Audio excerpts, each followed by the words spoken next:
Hello students, welcome back to MGC Learning. Today we are going to study chapter number 15 of chemistry, that is polymer. Here is part 9. So let's begin. These are the topics that we have already discussed in the previous videos. Under the heading of phenol formaldehyde and related polymers, we have already completed what is bakelite and its preparation. Now let us discuss this next example, that is melamine formaldehyde. This melamine formaldehyde is one of the most hardest and the stiffest thermosetting polymer which provide good property and performance. Decorative tabletops like a formica and plastic dinnerware are made from heat and moisture resistant thermosetting plastic called melamine. Here is the preparation. The heading itself indicates that this polymer is prepared by using two monomers, that is melamine and formaldehyde. When the monomers melamine and formaldehyde undergoes condensation polymerization, it forms cross-linked melamine formaldehyde. For this preparation, the reaction is here two monomers are there, melamine and formaldehyde, that reacts with each other and forms intermediate compound which on condensation polymerization gives cross-linked melamine formaldehyde. In exam we are writing this equation, but for the understanding let us discuss this equation in detail. Let us understand the structure of both the monomers, that is melamine and formaldehyde. As we know the structure of benzene having a cyclic planar ring of 6 carbon atoms, okay, with alternate double bond and single bonds, and hydrogen atoms are attached to each carbon atom. Melamine is also shows the similar structure to that of benzene, but instead of 6 carbon atoms in the melamine, there are 3 nitrogen and 3 carbon atoms are placed at alternate position. So you can observe over here 3 nitrogens are there and 3 carbon atoms are present in the melamine at alternate position, as well as alternate single bond and double bonds are also there. And the last one, these carbon atoms are bonded to NH2 groups. So 3 NH2 groups are bonded to 3 carbon atom of melamine.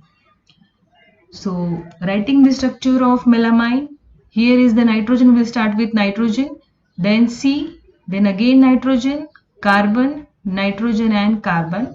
Then we have to show alternate double bond and single bond. Then each carbon atom in the melamine is bonded with NH2 group.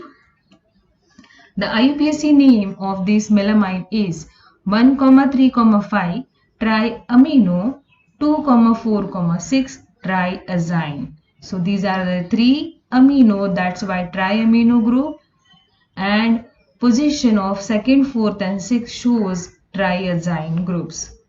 Now let us talk about the next monomer. Before going to discuss the next monomer structure, here in the melamine 3 NH2 groups are present. In NH2, nitrogen is having lone pair of electron, that shows nitrogen is nucleophilic site, that is electron rich center that can gives the electron, while the second monomer is formaldehyde, in which carbonyl carbon is electrophilic in nature, that is electron deficient center. This is due to the carbon is bonded to the more electronegative element, that is oxygen. Now when this melamine is combined with formaldehyde or reacts with formaldehyde, the lone pair electron of nitrogen will be given to the electrophilic center of formaldehyde. This results the formation of bond between nitrogen and carbon. As soon as the formation of bond between nitrogen and carbon, the double bond between carbon and oxygen will break and the bond pair electron will be given to the oxygen. The next one, here 2 hydrogens are bonded to the nitrogen. During this process, the one hydrogen of this NH2 will loses its electron and in the form of H plus ion will be bonded to the oxygen, that results the formation of CH2OH group. Now this CH2OH group is directly bonded to the NH of this melamine monomer. On the basis of proportion of monomers we are taking for the preparation of melamine formaldehyde as well as conditions applied, different derivatives of intermediate compounds are formed. Here are the different intermediate compounds are formed. You can easily observe here in the first structure only one CH2OH group is bonded to the melamine monomer.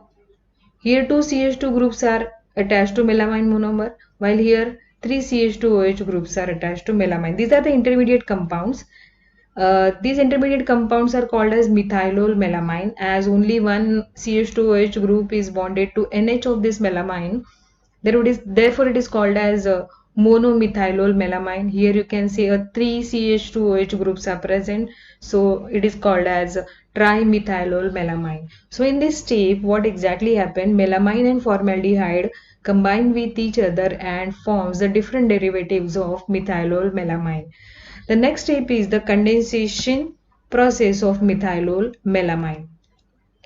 In this condensation process of methylol melamine, we can form a cross-link melamine formaldehyde polymer by using different methods through the formation of different bonding or linkage. Let us talk about two methods over here. For that we are taking monomer, that is trimethylol melamine. Trimethylol melamine, now you can understand three CH2OH groups are bonded to NH of melamine. For the understanding, I am showing here two monomers or two molecules of trimethylol melamine which undergoes condensation polymerization in which water molecules are going to be eliminated. For the understanding purpose, I am showing these two monomeric units of trimethylol melamine here again. Now let us understand how these water molecules are going to be eliminated. H from the one monomeric unit and OH from the other monomeric units will be removed as a water molecule. After removal of water molecule, what are the components left over here? So NH will be bonded to CH2, then oxygen, and this oxygen is directly bonded to CH2. Thus indicate a ether linkage is formed between these two monomeric unit. And after elimination of all the water molecule, you can observe here a ether linkage is formed in the structure of melamine formaldehyde. The second method, we are taking a trimethylol melamine and a melamine structure only. These two structure undergoes condensation, polymerization by elimination of water molecule. It gives the methylene linkage. How this methylene linkage formed here? Let us see. For the understanding, again I am writing this both the monomer over here. Now for the removal of water molecule, we are taking hydrogen from this NH and OH from the trimethylol melamine. After removal of water molecule, the components left over here are NHCH2 and NH. That means this both the NH, these both the monomeric units are linked together by CH2 group. So here is the methylene linkage. So after removal of all the or elimination of all the water molecule, we will get the methylene linkage in it. As well as we can form a methylene linkage by ether linkage after removal of formaldehyde molecules. This is the additional information to understand how the cross linkage takes place in the melamine formaldehyde through the ether linkage or methylene linkage. But for the exam purpose, we have to write this equation only. As in this equation, we are taking two monomers, that is melamine. Now you can easily understand the structure of melamine and formaldehyde, which reacts with each other in a slightly alkaline medium, gives the intermediate compound, that is methylol melamine. Here we have written a trimethylol melamine, which undergoes condensation. Polymerization with elimination of water molecule gives a cross-linked melamine formaldehyde through the methylene linkage. You can observe here these are the methylene linkage. Here are the properties of melamine formaldehyde. Melamine formaldehyde is a very hard and durable thermosetting polymer. It is heat and fire resistant. It is also scratch resistant. It has a smooth surface, and due to these properties it shows the uses like it is used in unbreakable crockeries. These are used for making cups and plates which are quite durable and hard. It is used to make a decorative panels in the public transportation, and this melamine formaldehyde laminates are used to surface walls, cabinets and counter or tabletops.